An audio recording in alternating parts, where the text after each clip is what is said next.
A legendary Malay warrior of the 15th century was said to have rallied a cry. Takkan layu hilang di dunia. These words, believed to have been spoken by the legendary Malay warrior Hang Tuah, are forever etched in the Malay imagination. His weapon was the Keris, a dagger revered for its deadly and magical properties.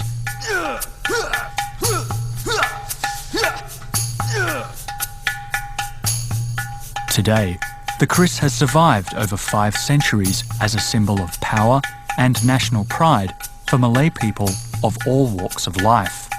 As one of the oldest surviving objects of the Malay world, the Keris is much more than just a weapon. Each Keris is a key that grants us insights into the changing beliefs and traditions of a people.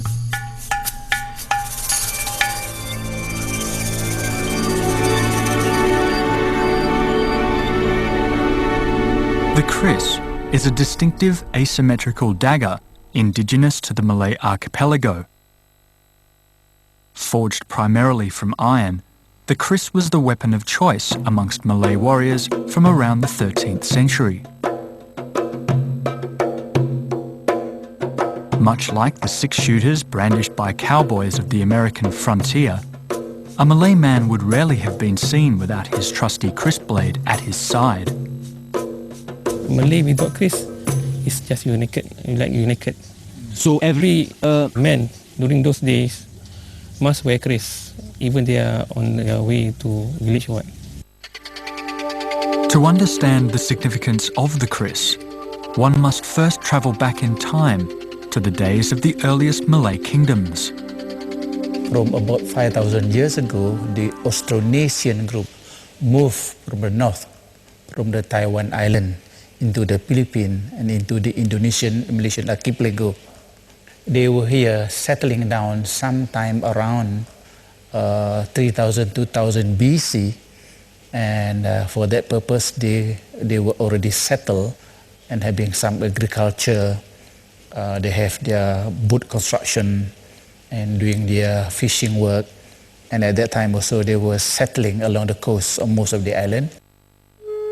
The culture of the Keris evolved out of the maritime kingdoms of the Indonesian islands of Java, Sumatra and the Malay Peninsula, spreading to as far as the Philippines.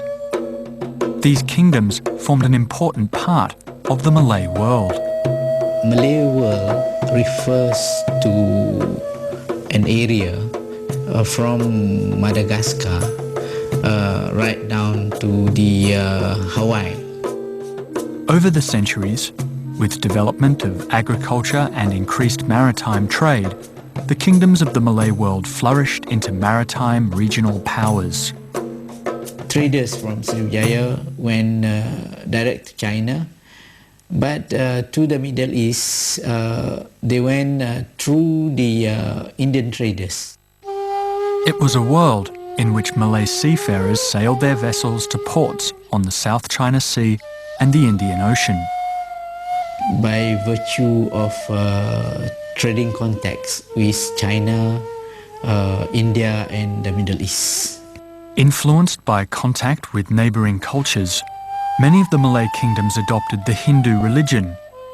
They were structured along the Hindu tradition of a king or Raja at the centre of concentric circles of power. The basic character of the kingdom should be Hindu-Buddhist, and that would be the beginning of the government based on the belief system. But it is believed that the Malayan in Sumatra and the Hindu in Java, they were not totally like the Indian Hinduism or the Indian Buddhism, with slight change and modification due to local belief, the local shamanism, which was part and parcel of the religious system then anyway. Adaptation from animist, Hindu and Buddhist beliefs resulted in a religious mixture or syncretism prior to the arrival of Islam. The vast majority of people kept their own local cults. Gradually, extreme forms of worship developed out of the cauldron of spiritual ideas. And the culture of the Keris grew out of this reality. Tujuan Keris daun pandan ni luar dia punya tu pandan sarah ya. Pandan sarah ni ialah untuk dia orang makan darah. Maka apa kalau dia petikan, dia silap apa semua gitu ni buat tari dia gitu, maka ada celah dia ke mana-mana dia duk ni. Maka duk untuk mengamakkan pada orang ramai untuk melawan untuk naik dia punya darah, maka dia sangat gila. Makan darah dia letak di sini. Makan darah, kalau makan darah ni kalau dia orang mabuk darah berapa ramai pun dia nampak seorang ya. The connection between weapons, maybe Keris for that matter anyway, and the idea of the spirit world will be within the weapon, it is used to create a kind of power for the human being to cajole, to appease, to get the cooperation of the spirit world in order perhaps to cure from disease, or maybe to ward off evils, intention within the spirit world which may be trying to, I suppose, create some kind of chaos. Now, when Islam came to the tip of the Sumatra island in 1292, we are told that the Achenese king, Tiuku Ali, raised it up and said, "Praise be to God." It was never meant to thwart others or to use it as a utensil to kill in the first place. For centuries, the Malays retained much of their earlier animist, Hindu and Buddhist beliefs held prior to the arrival of Islam in the 13th century. And aspects of these beliefs that were retained in the culture of the Keris were often rationalised into the Islamic worldview. The idea of the divine gift of iron, for instance, was easily translated into the Islamic sense. There is even a verse in the Holy Quran entitled Iron that says God brought down iron to test man's ability to use it for ill or for good. This spiritual approach to iron was readily accepted by the Malay ironsmiths. After all, the most prized material for making a Keris blade was meteorite iron.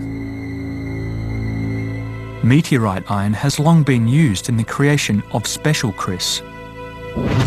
Rich in iron ore, meteors enter Earth's atmosphere by the thousands every day. Emerging from the heavens, a meteor enters the Earth's atmosphere, burning up gases and space dust, causing a bright flash in the sky.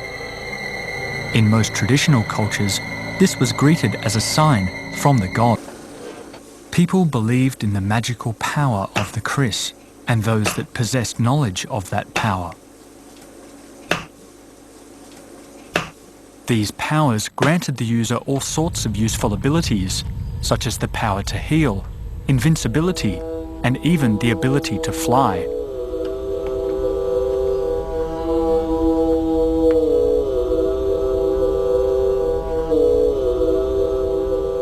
The Keris was often used for physical harm through supernatural practices, or what was once called tuju. In a tuju ritual, a pawan or shaman could kill from a distance. With the right invocations and spells, leaving one's footprints in the sand could be fatal. Having a life of its own, a special Keris could fly off on a killing spree. And a spiritually infused blade could warn its owner of danger by rattling in its sheath. Equally intriguing were tales that the Keris could transfer the sight of a blazing fire simply by pointing the tip of the blade to an alternative site. During colonial days in Malaysia, people were quoted to have seen fire from a burning shipping vessel transferred to the mainland simply with the use of a Keris.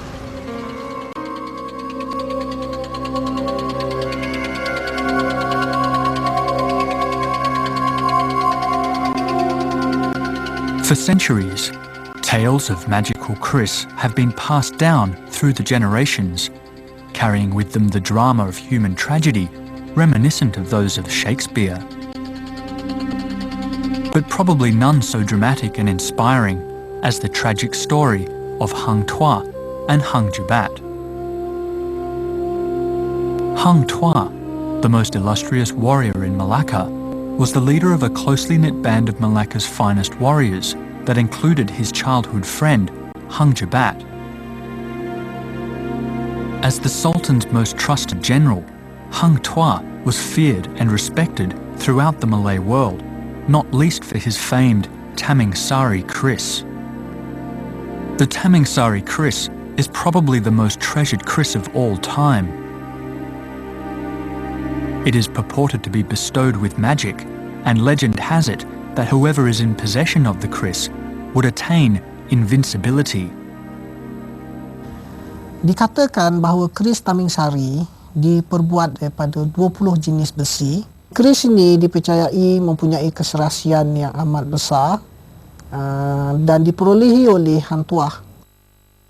A popular version of the legend is one where Hang Tuah is slandered by his enemies, and the Sultan Mansur Shah unthinkingly sentences him to death. Upon receiving his fate, Hang Tuah surrenders the Taming Sari Keris to the Sultan, a Keris that later finds its way into the hands of Hang Jubat. But Hang Tuah's death sentence was never carried out because his executioner, the Bendahara, defied the Sultan's orders and hid Hang Tuah in a remote region of Malacca. On hearing the false news of Hang Tuah's execution, Hang Jubat, in a fit of vengeful rage, ran amok at the royal palace, causing the Sultan to flee in fear of his life. With the Sultan's warriors unable to challenge the more skilled Hang Jubat, the Sultan laments the demise of Hang Tuah, the only warrior that would have been able to defeat Hang Jubat.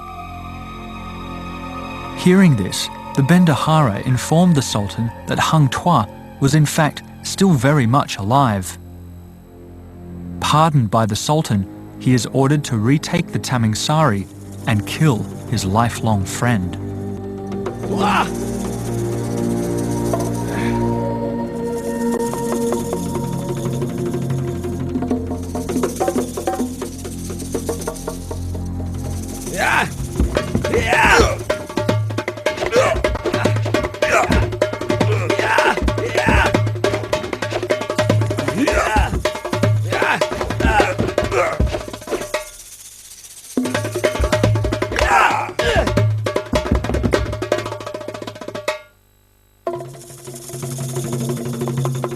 By the end of the grueling clash lasting 7 days, Hang Jubat, exhausted and exasperated by his opponent's skill and determination, gives up the Taming Sari and challenges Hang Tuah to finish the fight.